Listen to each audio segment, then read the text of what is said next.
Ahora vamos a pasar a explicar particularmente algunos de los cambios que vemos en general en diferentes alteraciones que llevan a problemas de memoria, de razonamiento, problemas de conducta posteriormente, y mencionar algunas estrategias. Bueno, lo principal es entender por qué ocurren y mencionar algunas estrategias que podemos usar para sobrellevar este tipo de cambios que observamos en las personas que presentan problemas de memoria o razonamiento. No nos vamos a enfocar nuevamente en alguna enfermedad en particular, vamos a hablar en general de los cambios y cómo se producen y cómo llevarlos. Entonces, bueno, yo soy Carmen Ojeda, yo soy neuróloga, neuropsiquiatra, y hice un posgrado, un fellow en trastornos del movimiento y problemas cognitivos asociados a trastornos del movimiento. Vamos a hablar primero de cómo entender estos cambios en razonamiento y en memoria particularmente. Y bueno, lo principal que quisiera que se llevaran en esta segunda parte es cómo comprender estos problemas. ¿Por qué? Porque imaginamos, por ejemplo, unas personas que están corriendo. Si ustedes están corriendo con alguien en un bosque, como vemos en la imagen, y el corredor que está al lado de ustedes tiene una fractura, pues ustedes evidentemente van a entender que deje de correr a la misma velocidad, que tenga dolor, que no se pueda levantar, que lo tengan que ayudar, y no le van a exigir que corra.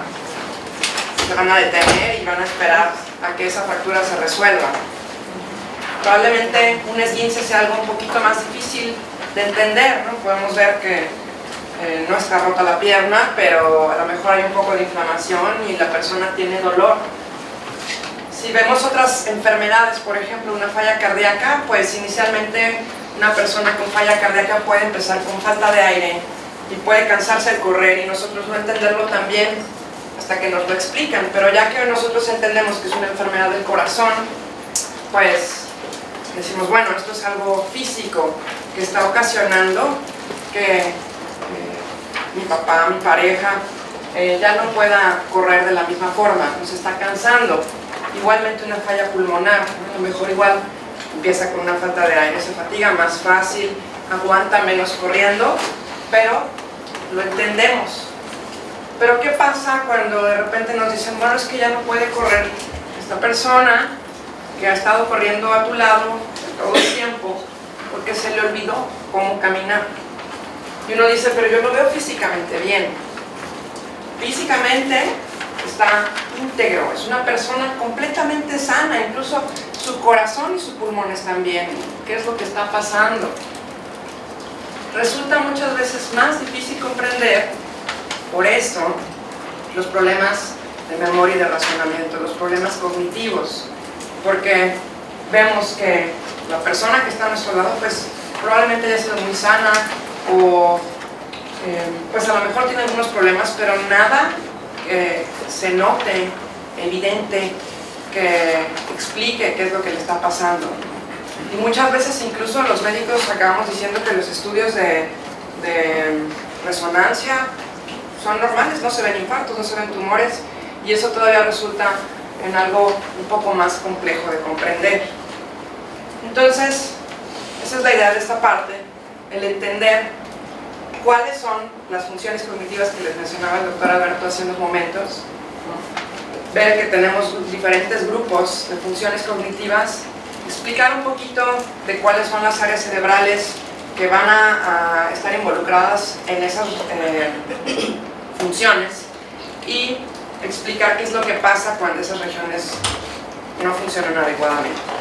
Entonces, tenemos tenemos una estructura jerárquica que podríamos llamar de las diferentes funciones cognitivas, en que tendremos algunas funciones más básicas que van a ser necesarias para poder llevar a cabo otra función.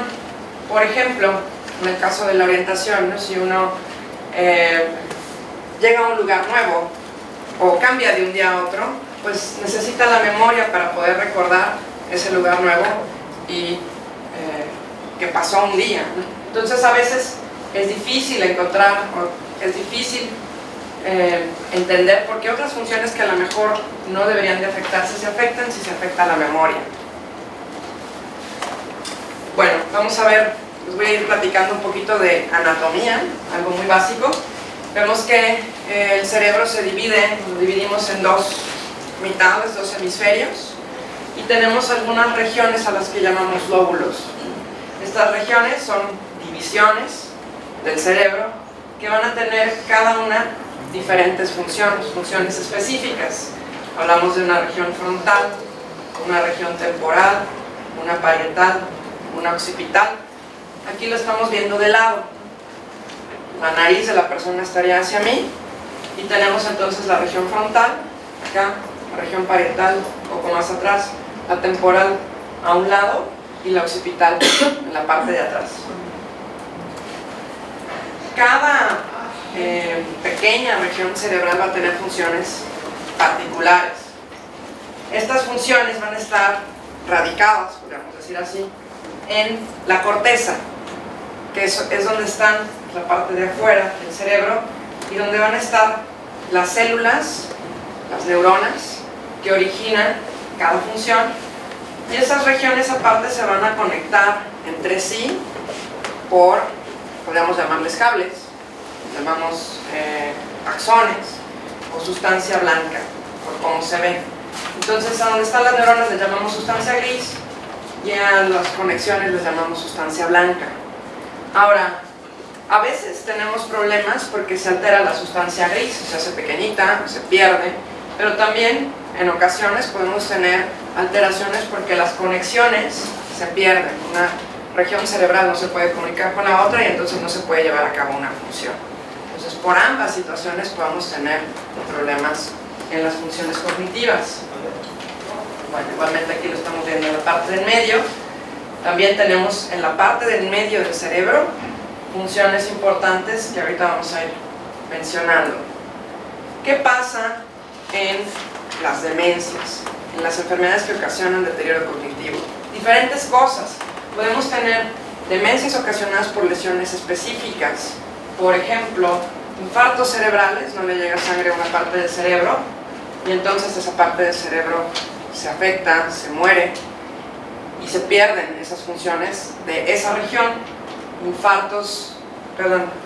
Eventos vasculares hemorrágicos, que comúnmente se les llaman derrames, hemorragias, que también pueden ocasionar daño en regiones o sitios específicos. Y podemos también tener otras tumores que afectan a una región en particular y otras que van a ser progresivas, degenerativas, que poco a poco se van a ir perdiendo células de regiones cerebrales específicas. Ahí sí, cuando lo vemos, aquí estamos viendo un cerebro ya post-mortem normal, que vemos el grosor, el volumen del cerebro comparado con un cerebro de una persona con Alzheimer, y vemos que es mucho más pequeño, incluso pues se ven espacios más agrandados. Aquí donde deberían de estar los centros de memoria se ve un espacio, ¿no? Estos centros de memoria están muy pequeñitos y a esto nosotros le llamamos atrofia, pérdida de la masa cerebral. En algunas otras demencias, por ejemplo degeneraciones frontotemporales, podemos ver atrofia o pérdida de neuronas en regiones específicas que también van a tener que ver con los síntomas que nos den.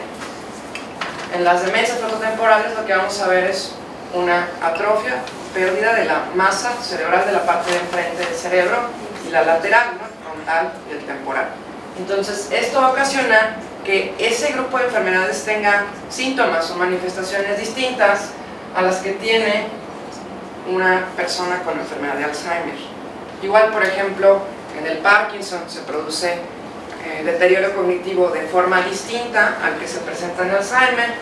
Demencia por cuerpos de Lewy también es distinto, y eso va a hacer que no todas las personas con deterioro cognitivo con demencia sean iguales. Incluso entre las mismas enfermedades, la misma enfermedad de Alzheimer va a haber variantes, formas de presentación distinta que tienen que ver con que se afecta más o menos una región cerebral. Entonces, ¿por qué ocurre esto? Porque la neurodegeneración, este acúmulo patológico de proteínas, acúmulo anormal de proteínas en células del cerebro, empieza en diferentes regiones y se propaga, como lo vemos aquí, en la primera fase, segunda fase, tercera fase, en regiones distintas. Entonces, mientras va involucrándose más área cerebral, distintas regiones, pues van cambiando las manifestaciones que nosotros vemos también. Por eso, al principio puede haber a lo mejor solamente problemas de memoria y después ya podemos ver problemas para recordar cómo vestirse, encontrar las cosas en el espacio, en fin. Los hemisferios cerebrales también van a ser distintos en su función, ¿no? Podemos decir que el hemisferio derecho es un poquito más creativo, artístico, y el hemisferio izquierdo es un poco más racional y de cálculo. Esto también tiene que ver con ciertas variaciones que observamos en las enfermedades degenerativas. Ahora, la parte frontal de nuestro cerebro va a estar encargada principalmente del movimiento de nuestro cuerpo, el movimiento de las extremidades, la planeación del movimiento, la emisión del lenguaje del lado izquierdo. Eso sí, en algunas enfermedades en las que se afecta más un lado que el otro, podemos ver también más problemas para producir el lenguaje y comunicarse de forma hablada. Y tenemos algunas funciones que ahorita voy a explicar, que se llaman funciones ejecutivas. ¿Qué es importante del lenguaje cuando se afecta el lóbulo frontal? Muchas veces podemos ver que una persona puede tener dificultad para decir palabras, que le cueste trabajo encontrar la palabra, o que incluso cambie la gramática de lo que está diciendo y nos diga a lo mejor palabras aisladas en vez de frases completas, y entonces nosotros tenemos obviamente la dificultad de comprender exactamente lo que esa persona nos está diciendo. Aquí, dependiendo del tipo de enfermedad degenerativa, puede ser algo que se presente en forma temprana o a lo mejor algo que se presente ya muy tarde en la enfermedad. Sin embargo, pues obviamente esto genera dificultades en la comunicación. ¿Qué estrategias podemos usar? Pues el implementar medios de comunicación. Si nuestro familiar, nuestro paciente tiene problemas para decir las palabras, pues buscar a lo mejor tableros de comunicación como esto, que sea más fácil señalar, sobre todo cuando nos tenemos que referir a situaciones críticas, que tenemos que saber si la respuesta es sí o no, y no tratar de adivinar. Ahora, una función del lóbulo frontal que muchas veces es difícil de entender es este grupo de funciones cognitivas que se llaman funciones ejecutivas. El lóbulo frontal nos sirve para resolver problemas. ¿Cuáles son los pasos que necesitamos para resolver problemas? Y esto aplica para cualquier problema, ya sea el que nosotros tengamos que planear una jugada de ajedrez, o el que nosotros tengamos que saber qué hacer si se nos inunda la cocina, la sala, ¿no? ¿Qué tenemos que hacer? Pues ver primero cuál es el problema, resolver qué es lo que se esperaría de nosotros, planear los pasos que vamos a seguir, ¿no? Voy a mover primero el peón y luego el alfil, o me voy a esperar a ver lo que hace el otro. Establecer una secuencia de pasos y realizarla. En este caso, pues a lo mejor primero le llamo al plomero, o a lo mejor no me da tiempo de llamarle al plomero primero, tengo que hacer a lo mejor algo muy básico como cerrar la llave del agua. Darse cuenta de los errores, es decir, si aquí yo veo que me comen una pieza de ajedrez, pues entonces tengo que cambiar a lo mejor la estrategia, pero primero tengo que darme cuenta de que no funcionó. Igual acá, a lo mejor una persona que tiene problemas en este tipo de funciones puede decir, bueno, voy a sacar el agua con un vasito, y empezar a tratar de sacar el agua con un vaso, que puede resultar a lo mejor una solución poco eficiente. Podría ser eficiente si fuera una pequeña cantidad de agua, pero en este caso lo más seguro es que sea ineficiente, y si uno no se da cuenta de que su solución no es adecuada, puede continuar haciéndolo sin que parezca importante, o pensando que eso realmente va a funcionar. Igual, esto de darnos cuenta de si nuestra estrategia no funciona también nos puede llevar a la necesidad de cambiar de plan, cambiar de tarea, O si a lo mejor en vez de jugar ajedrez cambiamos a damas, pues tenemos que cambiar las reglas que vamos a usar. Igualmente para los tipos de problemas que resolvemos diariamente. Y también tenemos que ser capaces de inhibir nuestros impulsos. Si cuando estoy jugando yo le quiero decir, ah, te voy a ganar y te voy a comer el alfil ahorita, pues seguramente él va a cambiar de jugada. Si cuando nosotros estamos sacando agua, a lo mejor se nos ocurre que, no sé,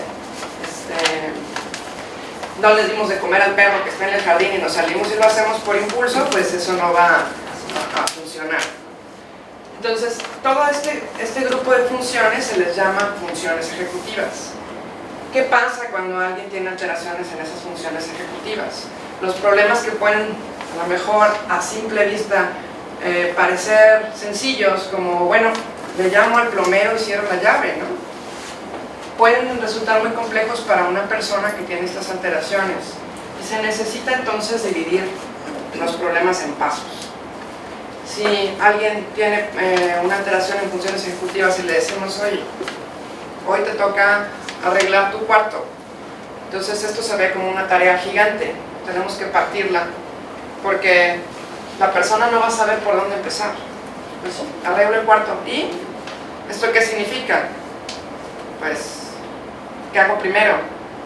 Y a lo mejor a mí se me ocurre que tengo ganas de ir a comer una dona, pero tengo que arreglar todo el cuarto. O a lo mejor se le olvidan los pasos y nosotros le decimos, ah, bueno, vas a arreglar tu cuarto y luego te vas a bañar y luego le vas a dar de comer al perro y después te espero aquí para cenar. Entonces, eso a lo mejor se puede desorganizar y hacer alguna cosa que es menos importante que lo que se esperaba que hiciera. Entonces, cuando tenemos una persona que tiene este tipo de alteraciones, es importante tratar de dividir, nosotros hacer esa parte, ¿no? Fragmentar las tareas, organizar de alguna manera lo que se va a hacer en el día, porque, no sé, muchas veces, recuerdo un ejemplo, una persona que su familia le decía, pues ya consigue trabajo, ¿no? Ya estás bien, había tenido un tumor cerebral, se lo quitaron, pero quedó con esta alteración de funciones ejecutivas. Y la persona pues decía, sí, yo sí quiero un trabajo, tengo muchas ganas de tener un trabajo, pero no sé qué hacer. Y la familia le decía, pues busca. Ah, sí, estoy buscando. Pues, ¿qué estás haciendo? Buscando. Entonces tuvieron que sentarse con esta mujer a decirle, a ver, vamos a buscar aquí en la sección de empleo del periódico los trabajos que tengan algo parecido a lo que tú quieres, y vamos a llamar y vas a hacer tu currículum y lo vas a llevar. Todos esos pasos a esta mujer no se le ocurrían. Para ella, pues sí, existía la voluntad de conseguir un trabajo, estaba dispuesta a tener un trabajo, pero el trabajo pues requería muchos pasos y requería una organización compleja que ella no podía realizar. Entonces, hasta que su familia no le puso un calendario de hoy, lunes, vas a buscar los anuncios que tengan la palabra diseño y los vas a apuntar acá o los vas a seleccionar, y el martes vas a buscar tu currículum y lo vas a actualizar, y el miércoles vas a llamar a los empleos, no hubo una diferencia. Entonces, aparte de esto, el lóbulo frontal también tiene que ver con el recordar. Muchas veces los médicos decimos, ah, es que sus centros de memoria están bien, pero entonces ¿por qué no se acuerda de las cosas? Puede ser a veces porque el lóbulo frontal no está funcionando adecuadamente.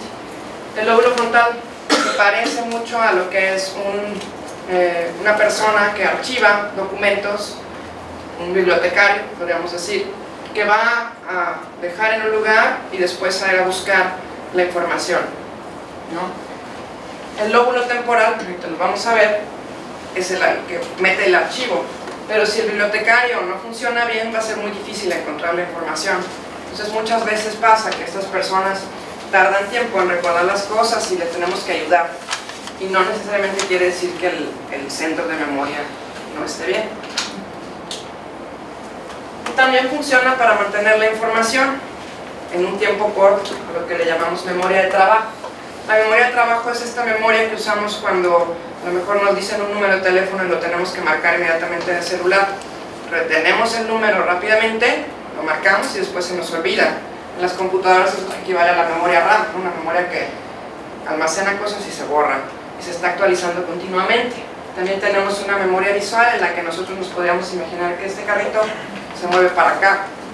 Igualmente, como este dispositivo, a los que lo conocimos, sí, se borra al momento que lo agitamos, ¿no? Así es la memoria de trabajo. Entonces, a veces una persona que tiene la memoria de trabajo bien, pero la memoria, otro tipo de memoria, que ahorita les voy a mencionar mal, puede mantener la información por un periodo corto de tiempo y nos repite lo que nosotros le decimos. Ah, sí, voy a darle de comer al perro, bañarme y organizar mi cuarto. Listo, ya me lo aprendí.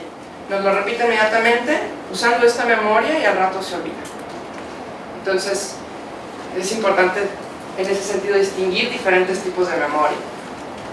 Ahora, el lóbulo parietal, que es la parte que está atrás del frontal, arriba, tiene que ver con diferentes funciones. El frontal es del movimiento, el parietal va a ser más de la integración de sensaciones, principalmente el tacto, el que nosotros podamos reconocer objetos con las manos y diferentes tipos de sensibilidad, la orientación en el espacio del lado derecho. A veces las personas que tienen alteraciones en esta parte parietal tienden a chocar contra las cosas aunque su visión esté bien. Eso es algo que en algunos tipos de demencias, como la demencia por cuerpos de Lewy y algunas formas de Alzheimer, se puede presentar. Y también tiene que ver con las praxias. Bueno, igualmente, esto es para comparar cómo esta parte de una representación de las diferentes partes del cuerpo. En la corteza del lóbulo frontal para el movimiento también tenemos una representación de la sensación. Entonces a veces puede haber alteraciones en la sensación del cuerpo cuando hay alteraciones en el lóbulo parietal. Y las funciones de reconocimiento pueden hacer que las cosas parezcan iguales si es que no están íntegras. Y esto puede llegar a que la persona no reconozca incluso su propia habitación. Entonces, es muy importante también en ese sentido no estar realizando muchos cambios, porque a veces una cosa pequeña puede hacer que la habitación se vea distinta, sobre todo en fases avanzadas de las demencias. Y a lo mejor pues es el mismo cuarto. Con respecto a esta otra función que se llama praxias, es algo también que encontramos frecuentemente alterado en deterioro cognitivo y tiene que ver con esta parte que les menciono, llamada lóbulo parietal. ¿A qué se refiere praxia? A la capacidad de realizar una acción con una secuencia de pasos que yo aprendí previamente. Es importante esa última parte, aprendí previamente, porque a veces preguntamos, ¿ay, ¿sabe usar el teléfono? No, y los electrónicos no los sabe usar, pero nunca los supo usar, y ahora tampoco. Y eso pues no es un cambio, a lo mejor no han logrado aprender a usarlos, y eso sí puede ser como un foquito rojo, pero no podemos decir que ya no lo sabe usar, pues porque nunca lo supo usar. Si nosotros vemos que una función, por ejemplo, usar el celular, que sí lo usaba, a lo mejor antes subía fotos a Facebook y chateaba no sé, en WhatsApp y lo que fuera, ahora ya no lo hace o no lo hace tan bien, o ya sigue usando los mensajes pero ya no puede mandar correos. Entonces ahí sí podemos decir, bueno, puede haber una alteración en las praxias, en esta capacidad de realizar actividades complejas. A veces también pueden ir a algo más simple como el vestirse. Nosotros aprendemos a amarrarnos las agujetas, aprendemos qué brazo tenemos que meter en un suéter, dónde va, y meterlo por donde va el brazo y no por donde va la cabeza. Todo ese tipo de situaciones son actividades aprendidas. Entonces, esas alteraciones pueden estar en relación con problemas del lóbulo parietal. Cuando esto ocurre, más bien lo que tenemos que hacer es empezar a simplificar cosas. Si nosotros vemos que ya no sabe usar el celular, hay celulares incluso que ya tienen un botón. Nosotros podemos programar una foto con la cara de quien hay que llamarle y se aprieta. Hay celulares que solamente tienen los números grandotes y tienen a lo mejor un botón incluso de pánico. Entonces es ir adaptando. Si vemos que ya no lo puede usar, pues tendremos que buscar otra manera de comunicación. Igual con el vestido, por ejemplo, si ya se vuelve difícil el vestirse, pues entonces tendremos que ayudar.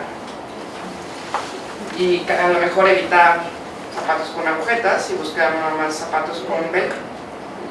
Empezar a simplificar las cosas para que el vestido se logre y también nosotros no tengamos que hacer todo, porque si traemos a nuestro familiar, a nuestro paciente con a lo mejor demasiados accesorios o botones complejos, pues puede ser incluso más complejo para nosotros que para ellos.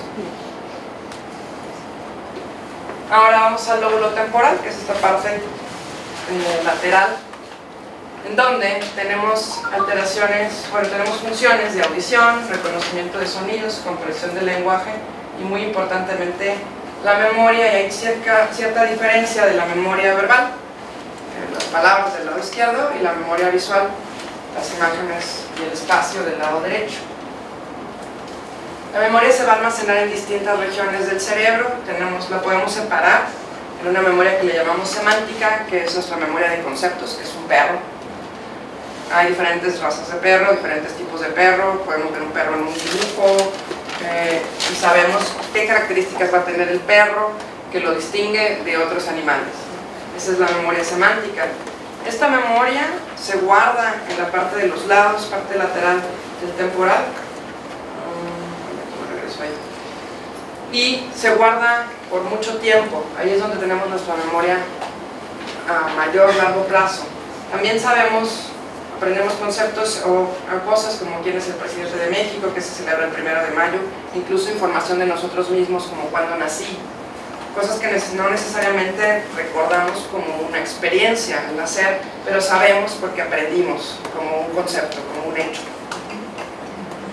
Por otro lado, en la parte del medio del lóbulo temporal tenemos una porción de lo que se llama el lóbulo límbico, que tiene que ver con las emociones, y aquí hay dolor, emociones, olfato y memoria. Y esta memoria es una memoria distinta, una memoria de experiencias. Esta memoria tiene que ver con la memoria a corto plazo, y generalmente las experiencias las recordamos también con emociones. Entonces van pegadas. Generalmente también, si estas regiones de la parte del medio del lóbulo temporal se afectan, también es esperado que tengamos cambios en las emociones.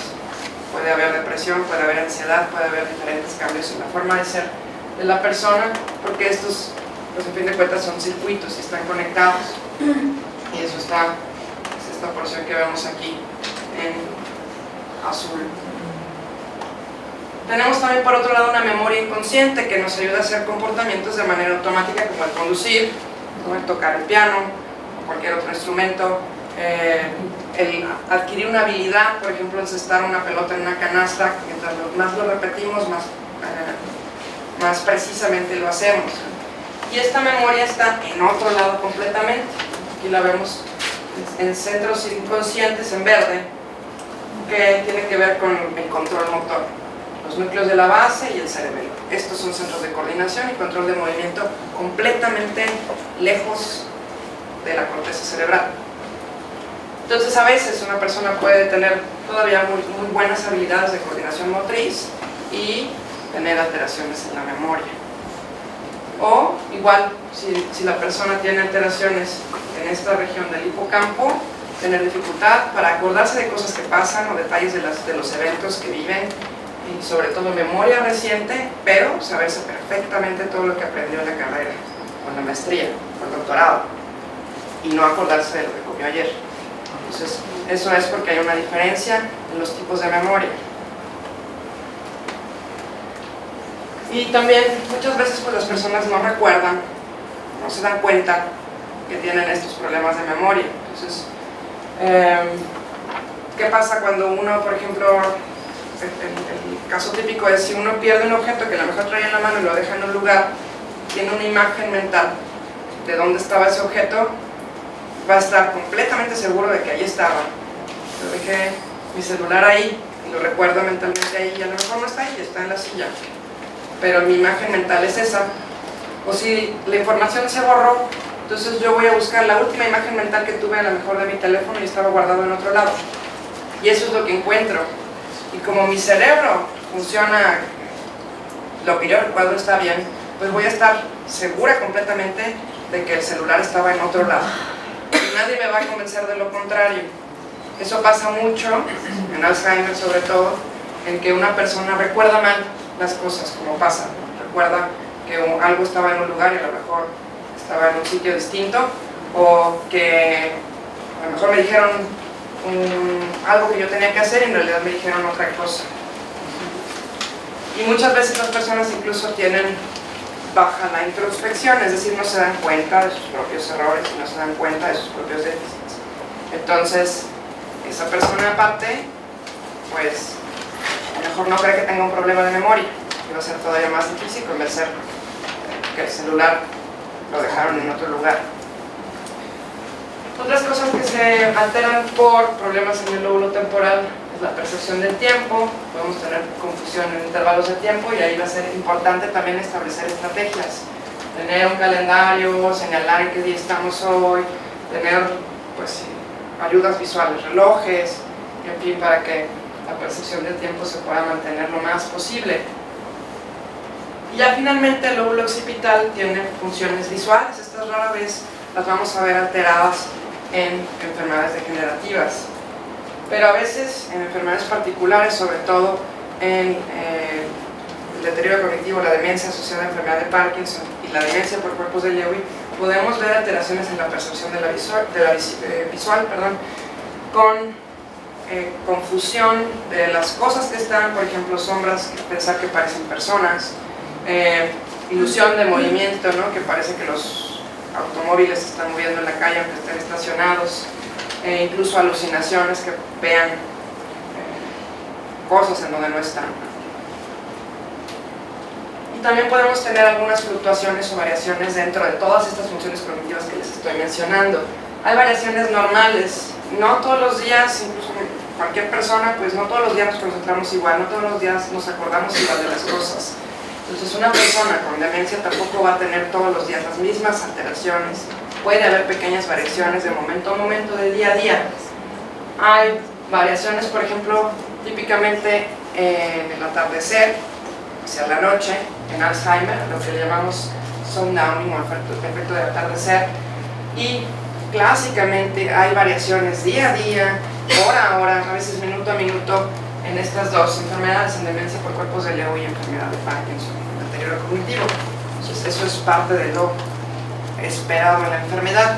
Hay estrategias para compensarlo, pero es algo característico. Ratos en los que las funciones cognitivas están mucho mejor que otros en los que parece que es casi imposible realizar las actividades. Pero si aparte de esto nosotros de repente empezamos a ver cambios importantes en las funciones cognitivas, como el doctor Alberto les mencionaba, pues es importante pensar en delirium, que a lo mejor hay otra cosa que está descompensando al cerebro en ese momento, como infecciones, cambios en medicamentos, fracturas, etc. Y bueno, con eso termino esta parte. Muchas gracias por su atención.